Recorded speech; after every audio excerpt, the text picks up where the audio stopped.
নমস্কার বন্ধুরা, ধর্মবচন বাংলা চ্যানেলে স্বাগত। ভিডিও ভালো লাগলে শেয়ার করুন, লাইক করুন, কমেন্ট। জয় শ্রীকৃষ্ণ লিখুন। কৃষ্ণ তার ভক্তকে রক্ষা করার জন্য সদা সর্বদাই প্রস্তুত থাকেন। আসুন কাহিনীটি পড়ে নেই। একদিন দুই বন্ধুর প্রতি খুশি হয়ে ভগবান শ্রীকৃষ্ণ তাদের দুজনকে একটি করে বর দিতে চাইলেন। যখন প্রথম জনের কাছে জিজ্ঞেস করলেন, বলো তুমি কি বর প্রার্থনা কর, তখন সে উত্তরে বললেন, আমি আমার এই জীবনটি যেন ভক্তদের সেবায় উৎসর্গ করতে পারি, তাদের অনেক অনেক প্রীতি লাভ করতে পারি।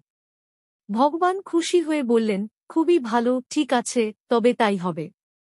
এরপর যখন দ্বিতীয় জনকে জিজ্ঞেস করলেন, বলো তুমি কি চাও, সে বলল, আমি চাই পরের জন্মে আমি যেন শুধু পরের থেকে গ্রহণই করি, আমাকে যেন কাউকে কখনো কিছু দান করতে না হয়। ভগবান তাকে তথাস্তু বলে সেই স্থান থেকে প্রস্থান করলেন। পরের জন্মে প্রথম জন এক বিশাল রাজ্যের রাজা হলেন এবং তিনি তার রাজ্যের সমস্ত বৈষ্ণবদের প্রতি অত্যন্ত শ্রদ্ধাপরায়ণ ছিলেন এবং তাদের সন্তুষ্টি বিধানের জন্য বিভিন্ন রকম অনুষ্ঠানাদি এবং ভোজন, কীর্তন, দান, দক্ষিণা দিতেন।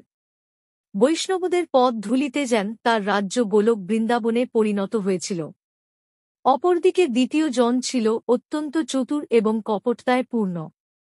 সে ভগবানের সাথে ছলনা করে ভগবানকে বোকা বানিয়ে নিজে বড় লোক হওয়ার স্বপ্ন দেখেছিল।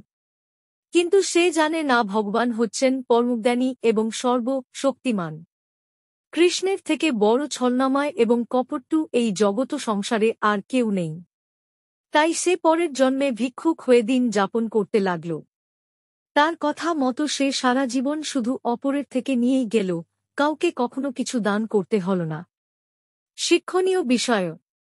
গল্পটিতে ধর্মীয় শিক্ষণীয় বিষয় হল, কৃষ্ণকে একবার মন থেকে ভালোবেসে দেখ, কৃষ্ণ তোমার জন্য সব করতে প্রস্তুত।